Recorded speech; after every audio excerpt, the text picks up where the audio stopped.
Bienvenue à tous. On va démarrer la session d'après-midi avec la première présentation plénière de la part de professeur Martin Ben Ammar, de laboratoire physique et statistique de l'école normale supérieure de Paris. Notre invitée ou notre conférencière, elle est spécialisée, comme elle s'est présentée le matin comme étant théoricienne, elle s'intéresse à la mécanique, biophysique et de la biomécanique par rapport à la croissance des formes et de la dynamique d'une manière générale. Et plus précisément, c'est depuis quelques années à la croissance des tumeurs cancéreuses euh, dont fera l'objet de cette session plénière. Professeur Ben Ammar, elle a été décernée le prix de E. Gansby en 2018 elle nous fait l'honneur de nous présenter ses travaux de modélisation et simulation dans un axe biomécanique assez précis et surtout d'actualité par rapport aux besoins de santé publique et santé de travail, comme ils ont présenté nos collègues de cette matinée. Professeur Ben Ammar, vous avez la parole pour démarrer cette session plénière. Rebonjour, bonjour à tous. Alors, je voudrais dire que par rapport à l'annonce, il y a eu un changement de mon titre qui n'a pas été répertorié. C'était le titre de l'année dernière. Mais bon, comme l'année dernière, c'est fini. De toute façon, on change de titre. Et là, je vais vous parler je vais pas faire une revue. Je vais parler d'un problème qui m'a semblé intéressant dans le contexte d'aujourd'hui. Et donc, il s'agit de la fabrication pour nous, pour la médecine, pour la médecine du futur, de ces cellules souches pluripotentes, c'est-à-dire des cellules qui sont capables de se transformer en n'importe quelle cellules d'organes ou de tissus et des cellules humaines pluripotentes, bien sûr. Donc, c'est un des enjeux majeurs de la médecine de demain et de la médecine régénératrice quand les organes sont malades. Donc, je voulais dire que c'est un travail que j'ai fait en collaboration avec deux étudiants, enfin un plus précisément, qui est le théoricien, c'est Joseph Ackermann. Un autre étudiant qui est Philippe Cohen et qui travaille à Bordeaux et qui travaille sur le côté expérimental. J'ai deux collègues aussi associés, Jean-François Joanny et Pierre Nassois. Et enfin, une start-up. Et donc, c'est ce travail que je voudrais présenter aujourd'hui. J'aurais besoin de savoir si vous m'entendez, si vous me voyez, si tout est clair. Oui. C'est bon? Ok, oui, parce que bon. je ne vois que mon écran et c'est très crispant. Alors maintenant, je voudrais changer de page. Voilà. Alors, je voudrais dire que c'est quoi les cellules, enfin les cellules souches, vous savez ce que c'est? Ce sont les cellules qui sont capables après de donner n'importe quel tissu. Ce sont bien sûr des cellules souches d'un patient, du patient qui serait souffrant, qu'on extrait des cellules différenciées, on essaie de les refaire partir à l'état souche. Donc, pourquoi c'est extrêmement intéressant? D'abord parce que comme c'est les cellules du patient, il n'y aura pas de rejet, ce sont ses propres cellules. Et que d'autre part, on a beaucoup plus dans notre corps de cellules différenciées que de cellules souches, surtout à l'âge adulte. Donc, je vais vous montrer comment une start-up à Bordeaux a proposé une façon de développer, non pas la technique médicale, mais de développer la fabrication, l'obtention de ces cellules souches, et ils utilisent une technique microfluidique qui consiste à encapsuler une ou deux, trois cellules dans une bulle d'alginate, et de telle façon que les cellules vont proliférer en cystes. Et donc, ce qui améliore considérablement la qualité par rapport à la méthode des agrégats.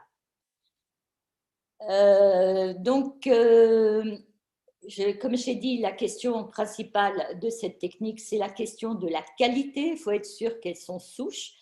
Et il faut être sûr aussi qu'elles ne vont pas dériver en cancer, parce que ce n'est pas le but du protocole médical. Moi, ce que je vais vous montrer, et je ne suis en rien dans la technique, mais ce que je vais vous montrer, c'est qu'un modèle de théoricien, un modèle biomécanique explique d'abord la croissance de ces cystes et explique aussi peut-être pourquoi ils sont de bonne qualité. Donc, c'est plutôt ça qui m'a intéressée. Et je crois que les biophysiciens, et surtout parce qu'ils sont plutôt biophysiciens, c'est-à-dire vraiment des biophysiciens cellulaires.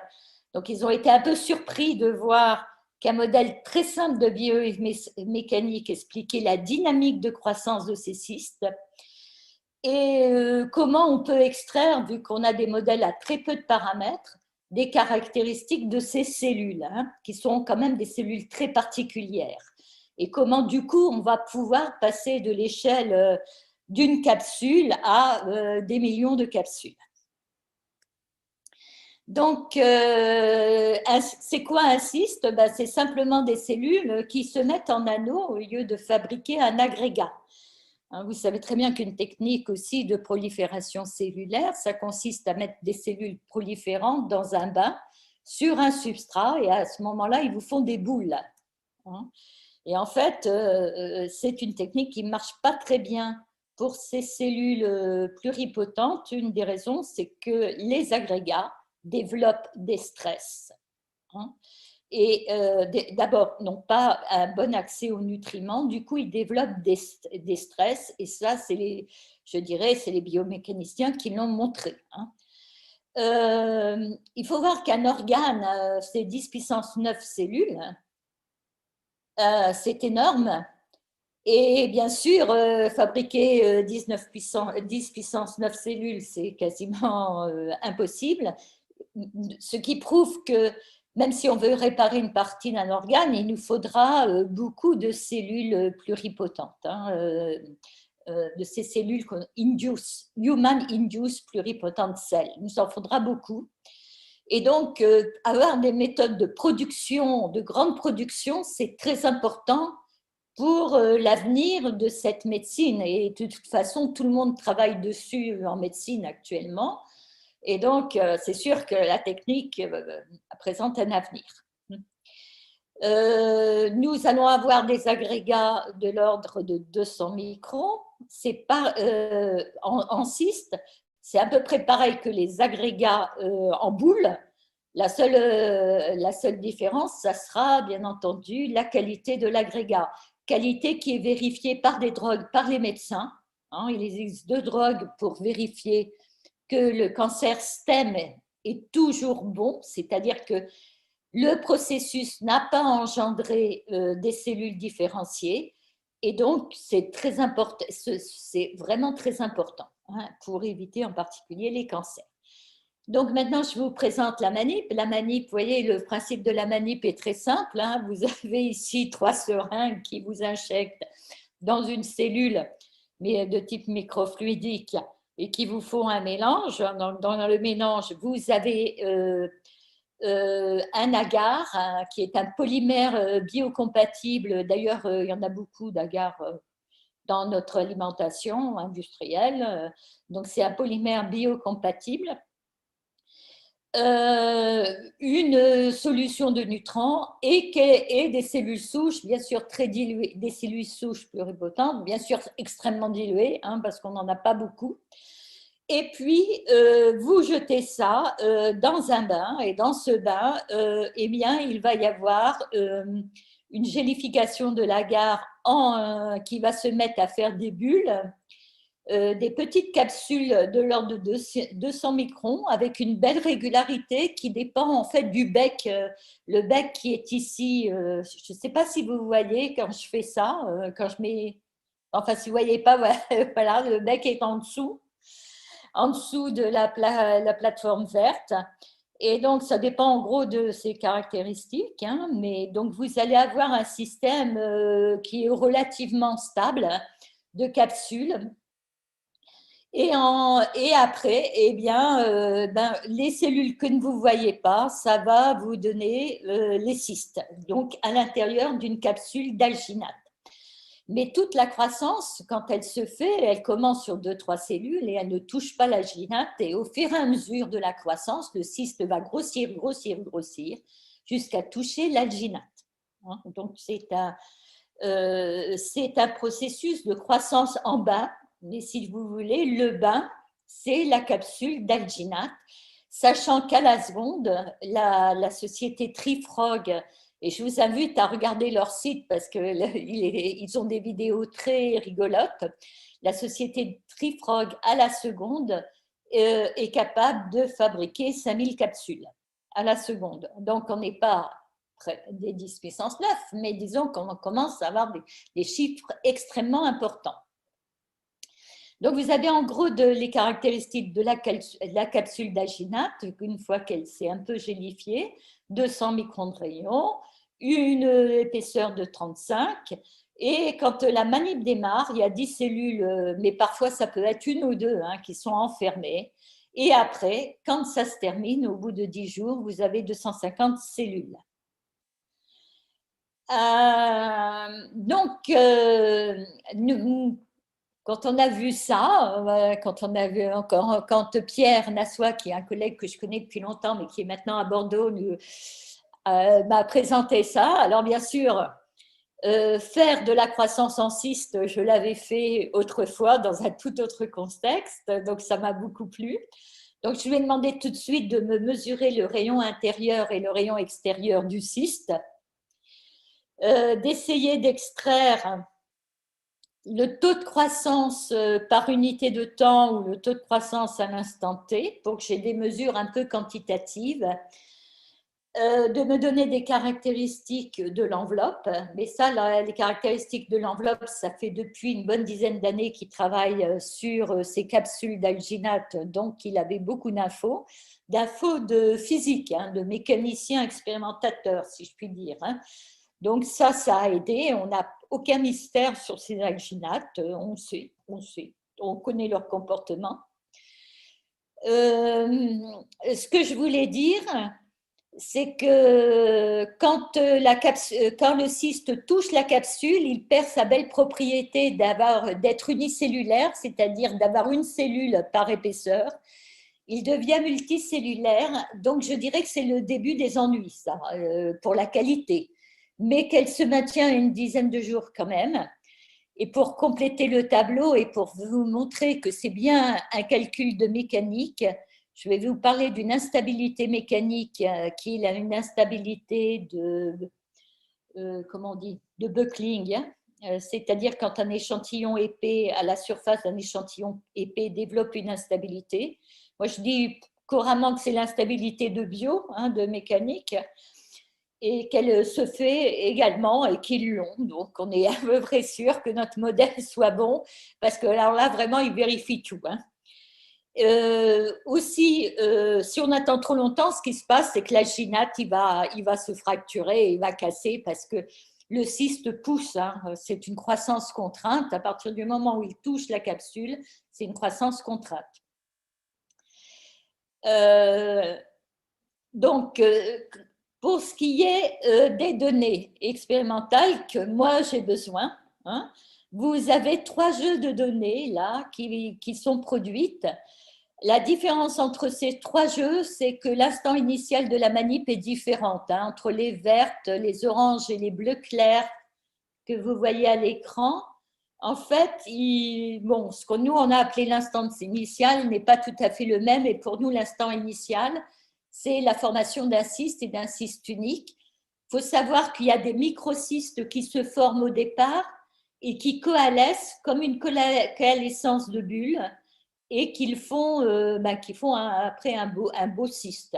Hein. Alors nous, on commence, on dit voilà, on commence quand on a un beau cyste. Et vous voyez, mais vous avez sur la gauche le taux de croissance par unité de temps. Et ce que vous pouvez voir, c'est que bien sûr, c'est bruité, mais il faut voir qu'on a un système discret. Hein, donc, c'est bruité.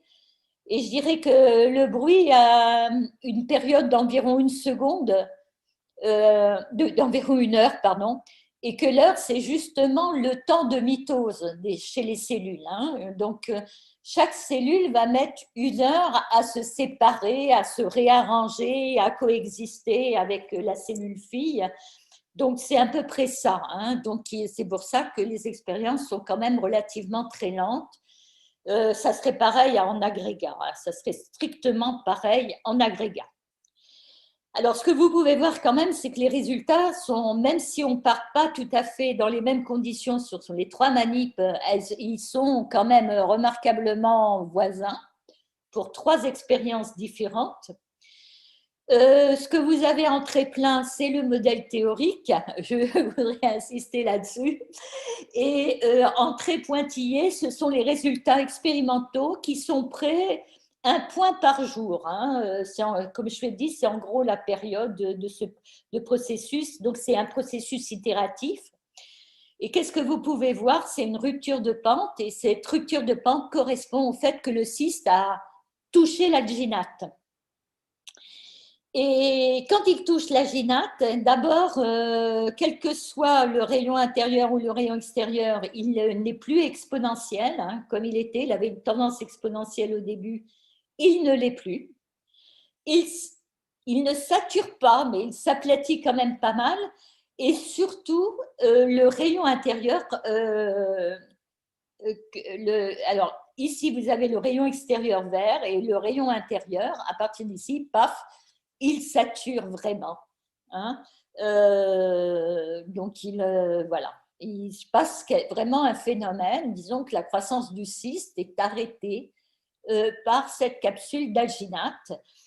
Et donc, c'est aussi quelque chose d'intéressant d'un point de vue biomécanique théorique. C'est l'influence du stress sur le taux de croissance des cellules. Hein. Comme vous savez, Claude Bernard, alors je ne sais plus quand, mais il doit y avoir bien 2 siècles, a construit le concept d'homéostasie, disant que le vivant aimait bien un taux de stress. Et quand on changeait ce taux de stress, quand on mettait en compression, il perdait des cellules et quand il perdait du volume, et quand on le mettait en tension, au contraire, il se mettait à proliférer. Et là, vous avez une manifestation du critère qualitatif de Claude Bernard, qui était un médecin, un chirurgien. Et qui, voilà, vous voyez, le cyste est stressé et il ne prolifère plus comme il convient, même s'il continue de proliférer en poussant la capsule jusqu'à la casser. Donc, le modèle, ce qu'il faut savoir, c'est que le cyste est parfaitement poreux, ainsi que l'alginate, c'est-à-dire que les transferts d'eau, de d'eau ou de solution se font parfaitement. Et donc, on va pouvoir négliger l'hydrodynamique. Deuxième chose, le taux le taux de prolifération n'est pas d'1 heure, mais d'une journée. Et donc,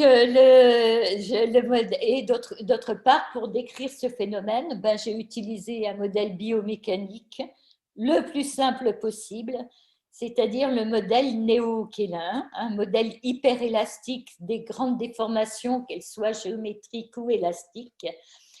Donc, on écrit la fameuse loi F égale à G de Rodriguez, où G, me souviens plus du troisième ou du deuxième dans la liste. Et on introduit la croissance également par un tenseur. Et ce tenseur, on le prend à symétrie sphérique parce que quand même, hein, c'est largement bien vérifié la sphère.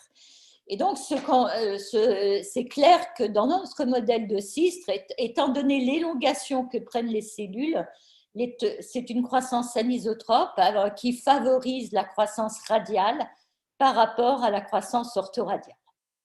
Alors, on a analysé un certain nombre de phénomènes parasites. Comme vous savez, quand on travaille avec des biophysiciens, il y a des concepts qu'ils aiment bien, la tension de surface, etc.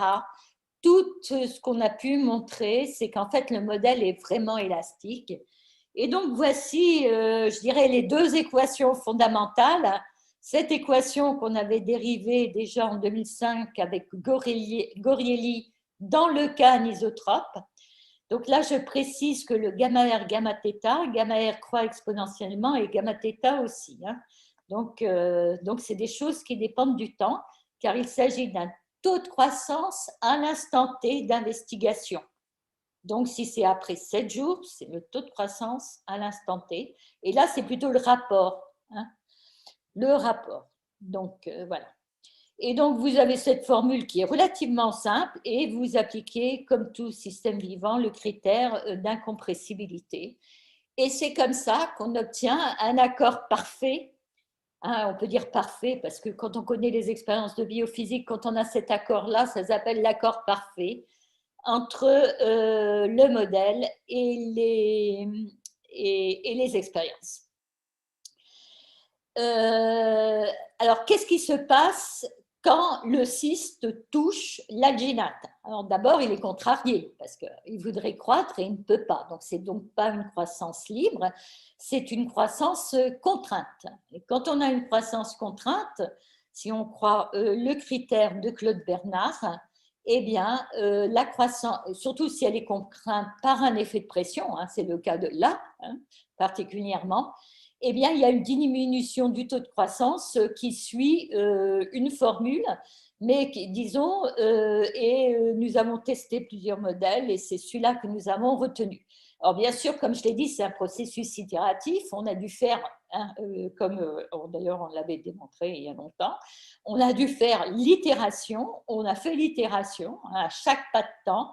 On a diminué le taux de croissance du pas N+1 en prenant la compression dans le matériau à l'instant précédent.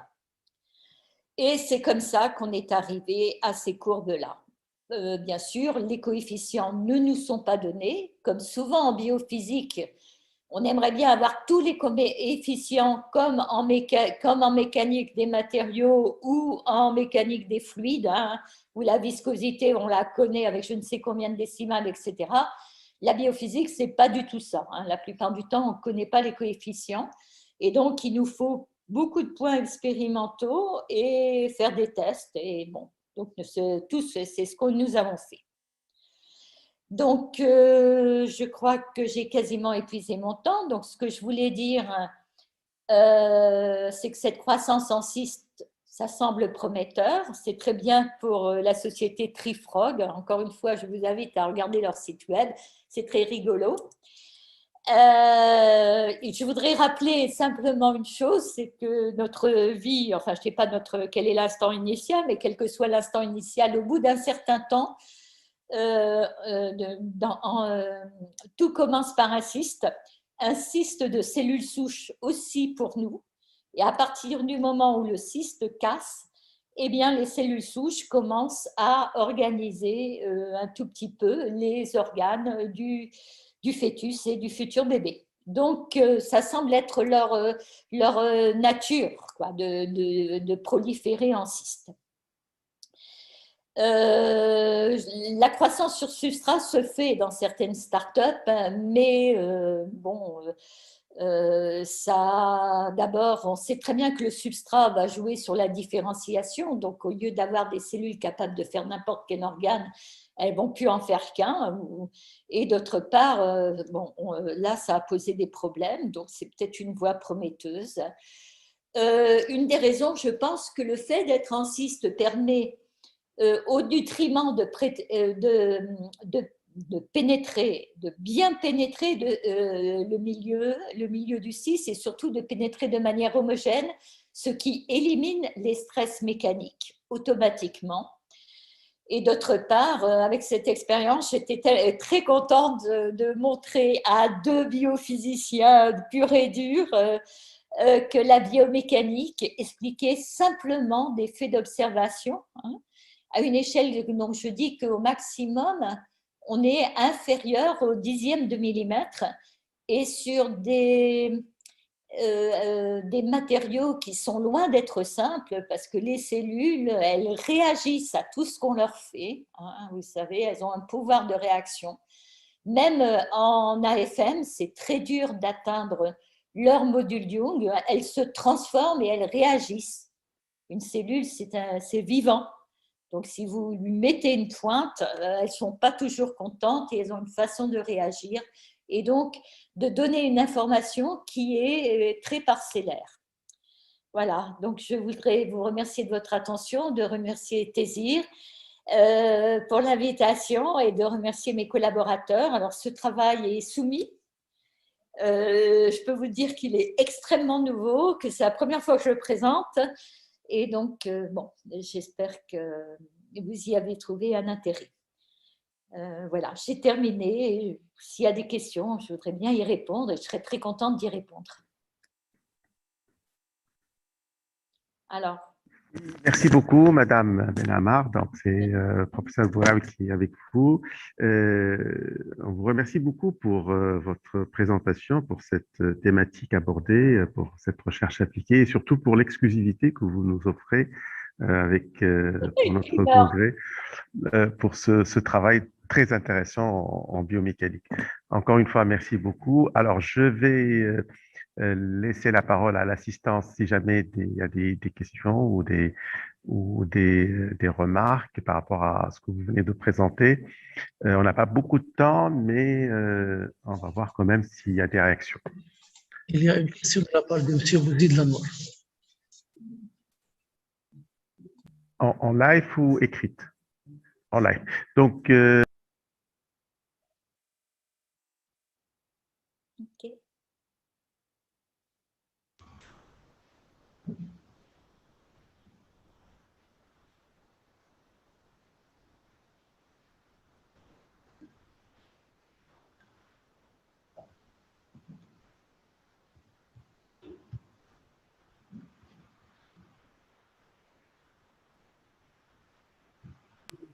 oui, le micro est ouvert. Si quelqu'un a une question, allez-y, on vous écoute.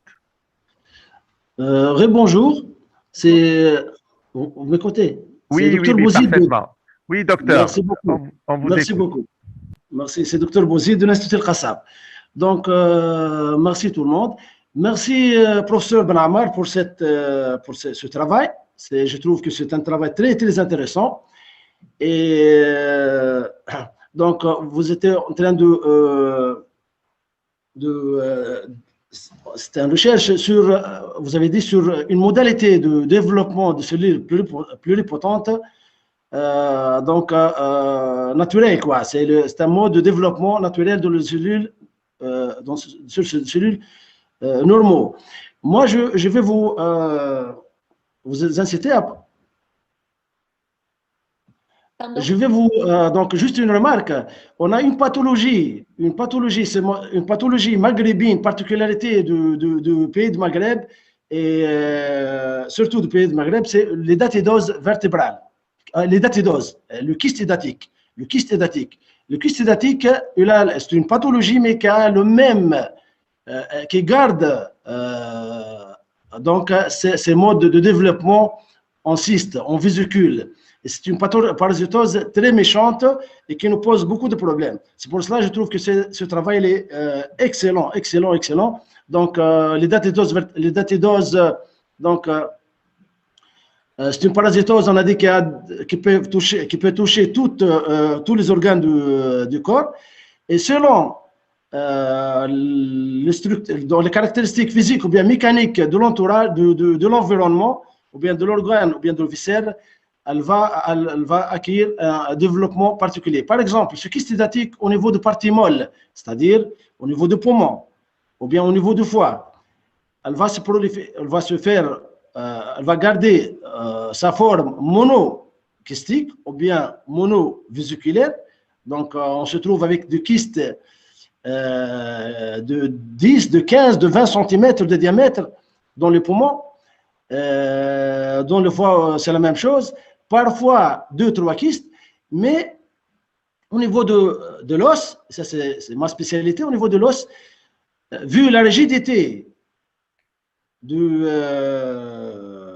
l'os, donc ce vésicule, elle a besoin de se diviser, ou bien elle est obligée de se diviser avec un phénomène ce qu'on appelle donc une sorte d'exostose, c'est-à-dire elle va se, donc vu la rigidité et l'absence d'un espace libre pour s'agrandir convenablement, donc ce vésicule est obligé de se diviser en plusieurs vésicules et on va se trouver avec ce qu'on appelle une hydatidose, c'est-à-dire de dizaines ou bien de centaines de vésicules. On trouve ça surtout au niveau du rachis, de la colonne vertébrale, et c'est vraiment on n'a pas d'idée, on sait certainement qu'il y a un phénomène mécanique, il y a un phénomène physique derrière cette pathologie, mais elle n'était jamais abordée de cette façon-là. Donc, le phénomène de croissance en cyste, je crois que c'est un phénomène qui persiste même en cas de certaines pathologies, particulièrement dans l'hydatidose vertébrale. Et j'aime bien avoir un jour un travail pareil sur cette pathologie. Et merci beaucoup. Merci beaucoup et puis merci, j'ai tout noté, hein. J'espère que je retrouverai sur le web. Vous savez, moi j'essaie de comprendre les choses, hein, plus que tout et bon, je ne connaissais pas donc cette maladie. De toute façon, on connaît que les maladies qui nous rattrapent, mais je vais regarder, je vais regarder sur Google et puis bon, peut-être vous pouvez m'envoyer un mail si vous avez un nom, des références ou simplement quelque chose un peu revu. Voilà, parce que bon, comme j'ai dit, je fais toujours des calculs et j'aime bien et expliquer, c'est déjà c'est pas forcément la solution, mais c'est quand même le début. Hein. Excellent, oui. Merci.